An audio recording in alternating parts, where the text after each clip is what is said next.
Welcome to the deep dive. So today we're really setting out on, well, a bit of a mission actually. We want to look past that, shiny, perfect, uniform look of modern produce. Think about the standard supermarket tomato, for instance. Right. That perfectly round, perfectly red one. Exactly. And we want to figure out the hidden price tag. What has chasing cheap, easy, scalable food actually cost us? Yeah, it's a really important question because the trade-offs, when you start digging, they're huge. Right. We've got a whole stack of sources here. They look at everything from colonial farming practices to how modern corporations work, even down to like the microbiology of the soil. Wow. And they all kind of point to the same thing. To get those low prices and that flawless look, we've given up a lot. Like what? Flavor, obviously. Flavor, definitely. Nutrition, too.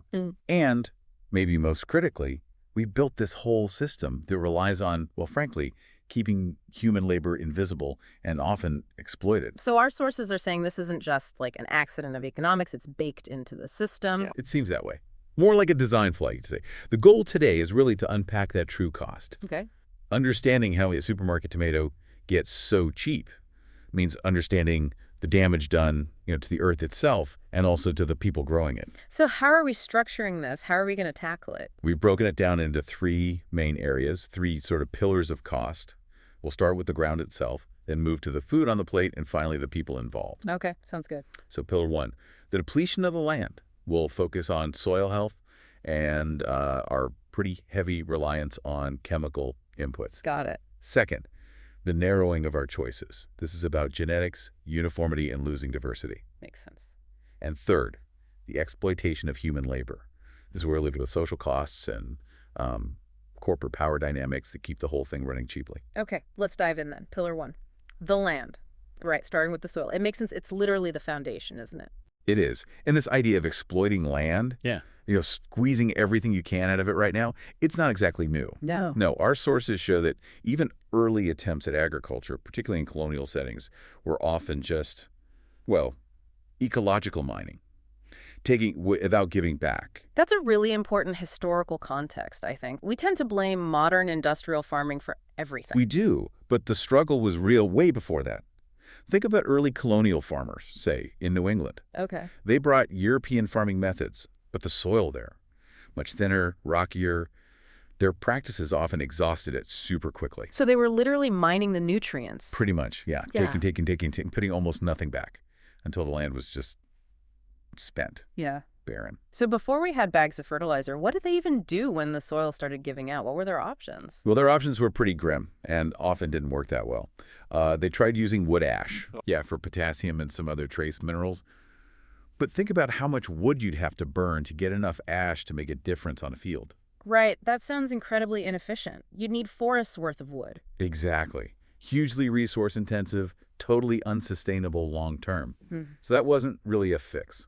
What else? Did they just let the land rest? They tried that too, letting fields go fallow, maybe grazing animals on them to add some manure back. But often the soil was just too depleted. We actually have accounts, like near Truro in Massachusetts, fields that started out yielding, say, 50 bushels of maize an acre. Which is pretty good for back then. Yeah, decent start. But within a couple of generations, yields dropped to basically nothing. The land was just abandoned, completely barren. Wow, 50 bushels to zero. That really hits home, the idea of just using it all up. It does. And it wasn't just about nutrients. Sometimes basic farming techniques, especially when applied in new environments, made things worse. How so? Well, take Central America. You had tenant farmers, sometimes called shack people, renting small plots. They didn't own the land. They were renting short term. So there was little incentive, and often not even the money, to really invest in improving the soil, like adding manure or compost. Right. Why bother if you might be gone next year? Exactly. And on top of that, mistakes were made with new crops like maize. Maize needs rows spaced fairly wide apart. If you plant those rows straight up and down a hillside, instead of following the contour across the slope. Oh, I see. The rows become channels. Precisely. When it rained, the water would just rush straight down those channels, taking the topsoil with it, especially because the wide spacing left a lot of bare earth exposed. Massive erosion. So, okay, we start with farming that's already pretty precarious. Always battling exhaustion, erosion, just trying to keep things going. Constant struggle, yeah. But then came the big shift. the game changer, the chemical revolution. Ah, yes. This is where we move from scraping together wood ash to, well, industrial-scale chemistry solving the fertility problem, or seemingly solving it. And this is Haber-Bosch, right? That's the one. Fritz Haber and Carl Bosch back in 1909. They figured out how to take nitrogen gas, which is super abundant in the air, but unusable by most plants. Inert, right? Exactly, inert. And they found a way to fix it, to turn it into ammonium nitrate, basically artificial fertilizer. Haber called it bread from air, didn't he? He did.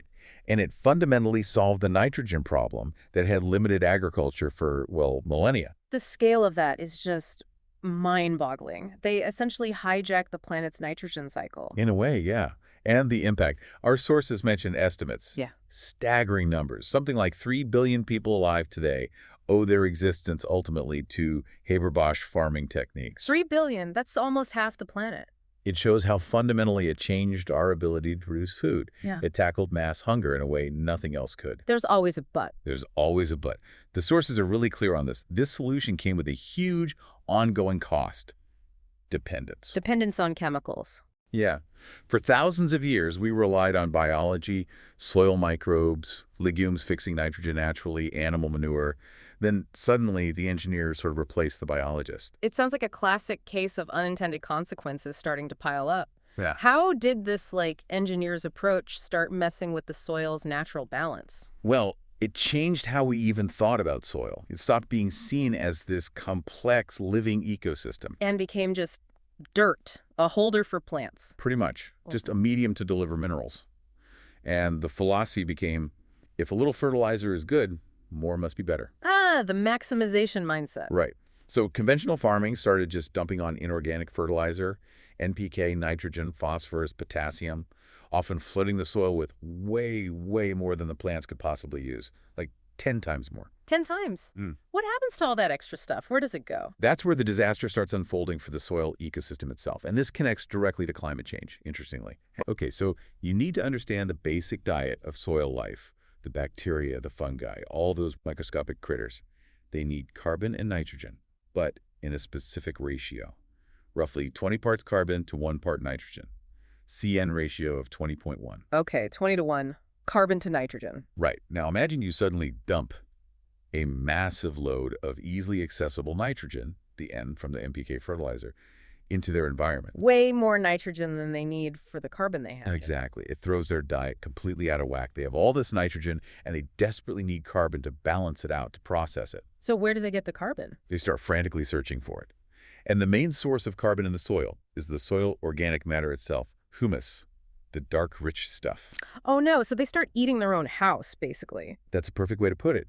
They start consuming the soil's stored organic carbon just to process the flood of excess nitrogen. And when they metabolize that carbon... They release it as carbon dioxide, CO2, straight into the atmosphere. Wow. So the very act of over-fertilizing is pumping carbon out of the soil and into the air. Precisely. If it rapidly strips the soil of its organic matter, which is terrible for many reasons.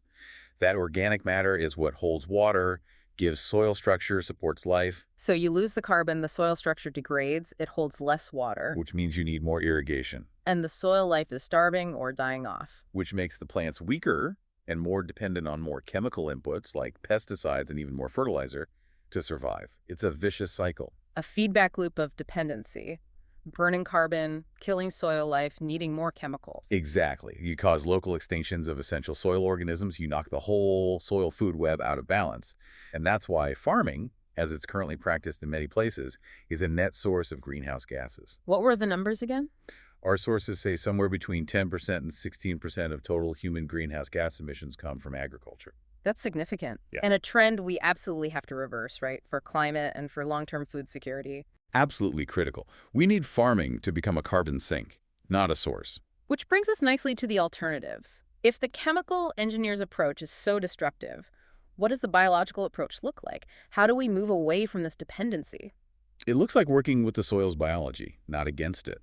Some people call it teaming with microbes. Teaming with microbes, I like that. Instead of just dumping generic chemicals, regenerative practices focus on feeding the soil life, managing specific biological needs. A key tool here is using cover crops. Like clover you mentioned. Red clover. Red clover is a great example, yeah. Legumes like clover have a symbiotic relationship with bacteria that live on their roots. And they pull nitrogen out of the air. Exactly. They perform natural nitrogen fixation, doing the work of the Haber-Bosch factory, but slowly, biologically, right there in the soil where it's needed. Okay, so free nitrogen. What else do cover crops do? Oh, lots. Their roots, especially deep tap roots like clovers, help break up compacted soil, improving aeration and water infiltration. They suppress weeds by covering the ground. Uh-huh. And then, when you eventually terminate the cover crop, maybe by tilling it in or rolling it down, all that plant matter decomposes, adding organic carbon and slow-release nitrogen back into the soil. So it builds soil structure and feeds the microbes instead of depleting them. Precisely. It feeds the soil, which then feeds the plant. That's the fundamental shift in thinking. It's the opposite of just force-feeding the plant with soluble NPK. It's fascinating how much biological precision is involved, which the industrial model just ignores. You mentioned something about fungal-to-bacterial ratios. Yeah, this is really interesting stuff. Different types of plants actually prefer different soil environments. Like if you look at high-demand crops, tomatoes or corn. Okay. Our sources indicate they thrive best when the soil has a specific balance between fungal biomass and bacterial biomass, usually around 0.8 to 1, up to maybe 1 to 1, so roughly equal amounts or slightly more bacteria. Why does that ratio matter so much? What's the difference between fungi and bacteria in the soil? Well, simplifying a bit, bacteria tend to release nutrients, especially nitrogen, quite quickly. They break down simpler organic matter fast. Fungi, on the other hand, decompose tougher stuff, like lignin in wood, and they tend to hold on to nutrients, especially nitrogen, for longer. So fungi are like slow-release nutrient stores. Exactly. And they build these extensive networks, mycelium, that acts like a sponge, holding water and nutrients and actually transporting them directly to plant roots. They're crucial for nutrient cycling and soil structure. So if your soil is too bacterial, maybe because of tillage or too much nitrogen fertilizer, which bacteria love, then nutrients get released too fast. They can be washed away easily before the plants grab them, leading to leaching and pollution. It mimics the problem with chemical fertilizers. but if you have a good fungal presence, You get that slower, steadier release of nutrients, better water retention, better nutrient delivery to the plants. The whole system is more resilient, more efficient. and the plants are healthier, so presumably less need for pesticides. That's the idea. If you ignore that preferred FB ratio, your crops are likely stressed, inefficiently nourished, and more susceptible to pests and diseases, which then necessitates more chemical intervention. So things like cover cropping, maybe adding compost, or using techniques like sheet mulching, which is like layering organic materials to rapidly build soil. Right. These are all ways to rebuild that soil ecosystem, boost the organic matter, get the fungal bacterial balance right. And crucially, pull carbon out of the atmosphere and store it back in the ground where it belongs. That's the ultimate win-win. Regenerative agriculture isn't just about reducing harm. It's about actively rebuilding soil health and sequestering carbon. It seems like the only truly sustainable path forward. Okay, so we've laid bare the costs to the land, the soil depletion driven by this industrial model. Let's pivot now to that second pillar, the cost in terms of what we actually get to eat, the narrowing of our choices. Yeah, this follows directly from the pressures on the land and the farmer, because the market demands predictability above all else. Predictability and yield, right. Maximize output per acre. Exactly. The whole industrial system is geared towards maximizing yield and minimizing risk. Farmers are caught in a relentless squeeze. How so? Well, think about their economics. They usually have very low profit margins. They buy inputs, seeds, fertilizers, pesticides, often from just a few big companies, so they're price takers there. Okay. And then they sell their harvest commodity crops like corn, soy, wheat, often into a global market where they also have little pricing power. They're price takers on the output side too. So the only way to survive or make more money is to produce more volume more efficiently at lower cost per unit. Precisely. Constant pressure to scale up, increase production, lower costs, which naturally favors bigger farms, more mechanization, and uniformity.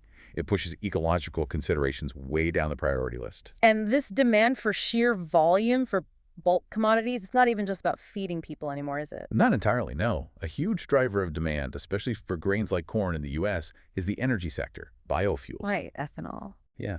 Our sources point out that back in 2011, something like 32%, almost a third of the entire U.S. grain harvest, wasn't eaten by people or livestock. It went into distilleries to make fuel ethanol. A third. Wow. And that must create some weird economic links, right? Tying food prices to fuel prices. Absolutely. It links the price of staple grains much more closely to the volatile price of oil. Which sets up a kind of competition. A direct competition, effectively. For the same bushel of corn, you have affluent car owners wanting fuel, competing against the world's poorest people who need it for food. That's uncomfortable. It is. And this intense demand for uniform, bulk commodities forces farmers to choose only the highest yielding, most standardized varieties. Flavor, nutrient density, those become secondary, if they're considered at all. The crop just needs to be a reliable, predictable input for the gas tank or the food processing plant. Exactly. Uniformity rules. Let's talk about that uniformity at the genetic level then, because choosing only a few high-yield varieties means we lose genetic diversity, right? Which seems risky. Hugely risky. But it's interesting because the sources remind us that the original domestication of our staple crops was actually this incredible feat of genetic modification by ancient peoples. Right. You mentioned maize earlier, described as the most impressive feat of domestication ever. Yeah, think about what early farmers did. They took wild grasses, like teosinte for maize, and selectively bred them over generations, picking out tiny beneficial mutations. What kind of mutations? Things that made them better food sources, but often worse plants in a natural sense, like non-shattering grains in wheat and rice. Explain non-shattering. Wild grasses are designed so their seeds, the grains, fall off easily when ripe. They shatter. That's how they spread. Early farmers noticed rare mutants where the grain stuck to the stalk. Ah, much easier to harvest. You don't lose half the crop on the ground. Exactly. A huge advantage for harvesting, but it meant the plant could no longer spread its own seeds effectively. It became dependent on humans to harvest and replant it. And maize. What were the key changes there? Massive changes, selecting for larger ears, more rows of kernels, and crucially husks that wrap the ear tightly. Why the tight husk? Protection. Protection, yes, but it also made the plant completely reliant on humans.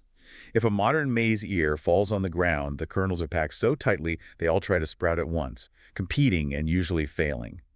It can't reproduce without us shucking the ear and planting the kernels individually. So we made these plants into amazing food producers, but biologically quite helpless. Totally reliant on us. We did. And now industrial agriculture has taken that dependency and turbocharged the selection process, but for a much narrower set of traits. Not just yield, but things needed for industrial processing and transport. Right. Hardiness for mechanical harvesting, thick skins for shipping, uniform size for packing, uniform ripening time, long shelf life, and yes, that perfect cosmetic appearance, like the uniformly red tomato. And in selecting for those traits, we inevitably select against others.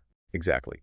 We push everything else out of the gene pool, complex flavors, nuanced textures, potentially higher levels of certain micronutrients.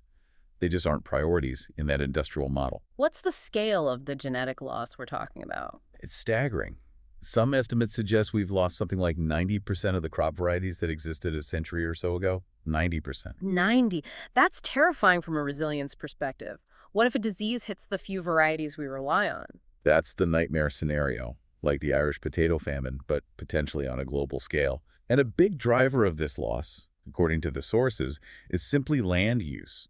So much agricultural land is now dedicated to growing just two main crops, corn and soy, primarily as feeder for livestock. So we're growing food for animals instead of a diversity of food for people. Largely, yes. We're deliberately shrinking our own food options, genetically speaking, to support industrial meat production. And the loss isn't just abstract risk. It's tangible loss, like flavor. You mentioned wheat. Yeah, the sources talk about experimental wheat breeding programs where the diversity is incredible. Different colors, textures, and crucially, flavors.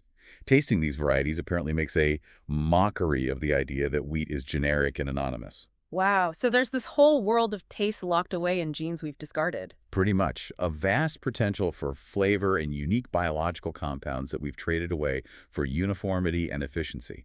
We get cheap, predictable flour, but we're eating something that's been, well, culturally and biologically neutered in a way. Okay, so this cheap uniform grain or tomato or whatever, it then feeds into the next stage, the processed food industry. Absolutely. That industry's entire business model depends on having access to massive quantities of inexpensive, predictable bulk ingredients. The ubiquity of inexpensive, good-tasting, supersized, energy-dense foods, that's the strategy. Right. That's the quote from one source, yeah. Food giants need reliable, cheap inputs like refined flours, sugars, and specific types of fats. Fats seem particularly important for processed foods. They are. For texture, mouthfeel, and especially shelf life. Processed foods often rely heavily on saturated fats, typically from cheap vegetable oils like palm oil, palm kernel oil, coconut oil. These fats are stable and provide the desired texture. And this engineering for uniformity extends even to seemingly simple things, like ground beef. Oh, definitely. Ground beef isn't just ground up cow, it's a highly engineered product, especially in large-scale processing. It's all about hitting precise fat percentages for the label. How does that work? They start with different batches of trim, some very fatty, maybe 50-50s, 50% fat, 50% lean, and mix them with leaner batches like 90-10s, 90% lean, 10% fat. And blend them like paint to get exactly 80-20 or 85-15. Precisely. It's a calculated blending process to meet the exact spec required by the retailer or food service company. Why is fat the main thing they control? You mentioned it affects nutrition. It's key because the non-fat portion is where most of the protein, vitamins, and minerals are concentrated. So as you change the fat percentage, you automatically change the concentration of everything else. Ah, so more fat means less protein, less iron, less niacin per ounce. Exactly.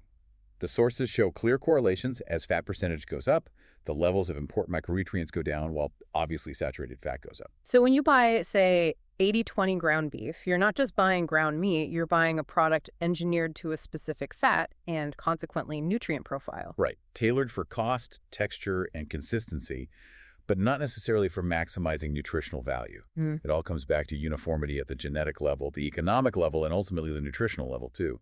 We're locked into consuming standardized outputs. Okay, we've covered the toll on the soil, the shrinking of our food diversity. Now we hit the third pillar, which feels heaviest, ethically, the human cost. Yeah, the labor that makes this whole low-cost, high-volume system possible. And the uncomfortable truth, looking historically, is that large-scale monoculture-style agriculture has almost always relied on some form of forced or cheap, exploitable labor. This isn't just a modern problem, then. Not at all. The patterns are deep-rooted. Look back at the Spanish Empire in the Americas. They needed huge amounts of labor for things like silver mining. Like the infamous Potosi mine. Exactly. Potosi in Bolivia, Huancavelica in Peru, for the mercury needed to process the silver. These were massive industrial operations for their time. Viceroy Toledo was tasked with making them profitable. And how did he get the workforce? He took a pre-existing Inca system called the Mita. Traditionally, the Mita was a kind of temporary community service, maybe building roads, irrigation canals organized locally with reciprocal obligations. Okay, a community labor pool. Right. But Toledo twisted it. He turned it into a coercive, state-mandated labor draft specifically for the mines. Coercive how? He forced local indigenous leaders to supply fixed quotas of men every week. We're talking thousands, like 4,000 men per week, just for the mines. These men were forced to travel long distances and work in horrific conditions alongside enslaved Africans who were also brought in. So he basically repurposed a community system into a brutal state extraction mechanism. Completely. Stripped it of any local control or community benefit. It became purely about supplying disposable labor for the Spanish crown and mine owners. It allowed the Spanish to bypass reliance on indigenous skills and just use indigenous bodies. And this wasn't just mining, right? This reliance on forced labor propped up other parts of the colonial economy. Oh, yes. Think about getting that silver out, transporting it across the Isthmus of Panama to ships on the Caribbean side. Through jungles, mountains. Exactly. Grueling, dangerous, disease-ridden work. Few Spaniards wanted to do it. The demand for labor was huge. The supply of volunteers tiny. So the solution was? Indian slaves, forced labor. Our sources state pretty clearly that without that readily available exploitable workforce, the whole silver transport system, and thus a huge chunk of the colonial economy, would have ground to a halt. It's a stark reminder that large-scale resource extraction, whether minerals or maybe later agricultural commodities, often went hand in hand with controlling and exploiting people. The pattern is definitely there. And it echoes into modern times, where corporate power often dictates the terms of food production, including the human cost. And the sources give a pretty potent example of this with the United Fruit Company, right? UFC is the classic, almost archetypal case study, especially what happened in Guatemala in 1954. Operation Success, the coup. Exactly. The sources we looked at are quite blunt, identifying the U.S. government as the secret creator and sponsor of that coup. And the primary motive. To protect UFC's interests. Pretty much. The democratically elected president, Jacobo Arbenz, had initiated land reforms.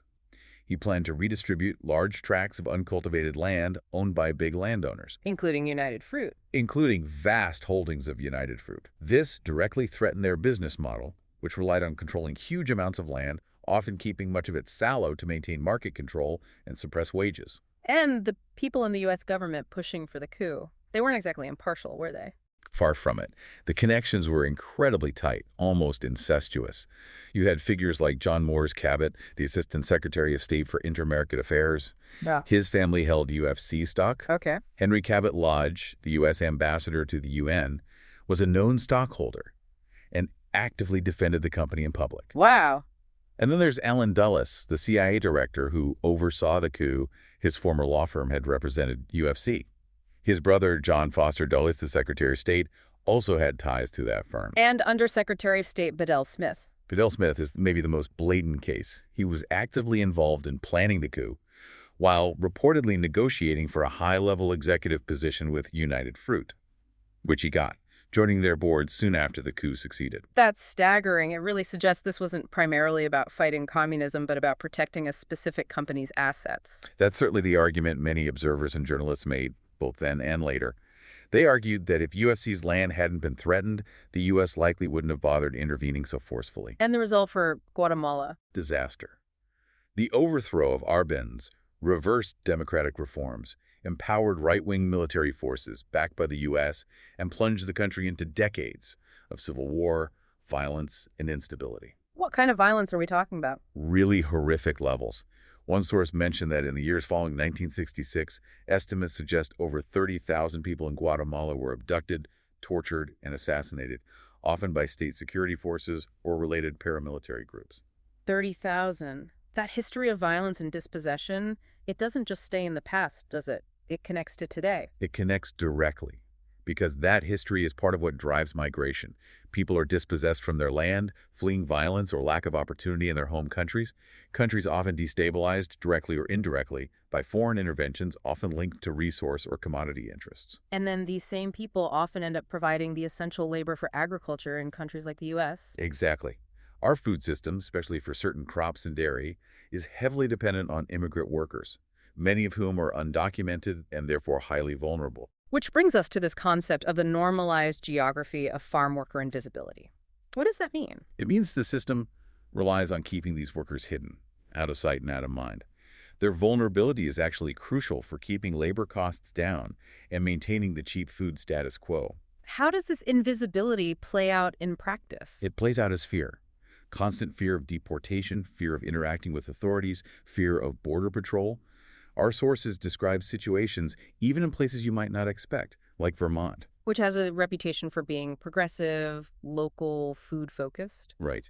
Even there, immigrant dairy workers live under intense fear. Detentions often happen when they leave the farm, maybe going to the grocery store or just being driven somewhere. So the farm itself becomes a kind of cage. Effectively, yes. For safety, many workers feel trapped on the farm or in their immediate housing. The sources describe workers, especially women maybe caring for children, who are afraid to leave the property at all. How do they get basic necessities then, like groceries? They have to rely on others, maybe a husband or a male relative who feels slightly safer going out, or sometimes community volunteers or organizers. They might send a grocery list via text message, needing someone else to shop for them, maybe even translate the list. Living just yards from the barn where they work, but unable to go to the local store. Exactly. It's a form of isolation and control enforced by the constant threat of detention and deportation. It's systemic violence embedded in the food system. And you said this happens even in places promoting local food. That seems like such a contradiction. It is a stark contradiction. One organizer quoted in the sources specifically pointed this out: the disconnect between Vermont's celebrated local food scene and the daily reality of fear and exploitation faced by the immigrant workers who make much of it possible. So the problems aren't just confined to massive corporate factory farms. No. It shows that the fundamental logic of the neoliberal food economy, the relentless pressure to minimize costs, especially labor costs, can replicate itself even on smaller scales, even within movements that claim alternative values. Whether it's a giant like United Fruit historically or a small dairy farm today, the system seems to find ways to rely on making labor cheap and invisible. That appears to be a core operating principle, unfortunately.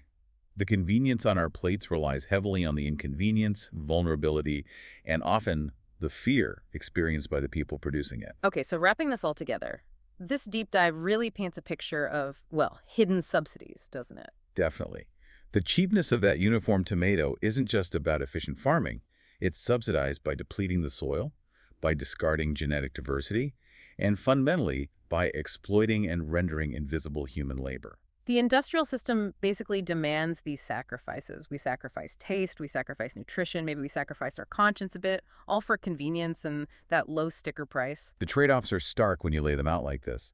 But the sources aren't all doom and gloom. They do hint at paths towards resistance, towards reclaiming some autonomy. How so? Well, historically, there's this interesting tension described between the captured garden and the recaptured garden. Explain those. The captured garden is when, say, plantation owners or factory bosses allow or even force workers to grow a little of their own food on the side.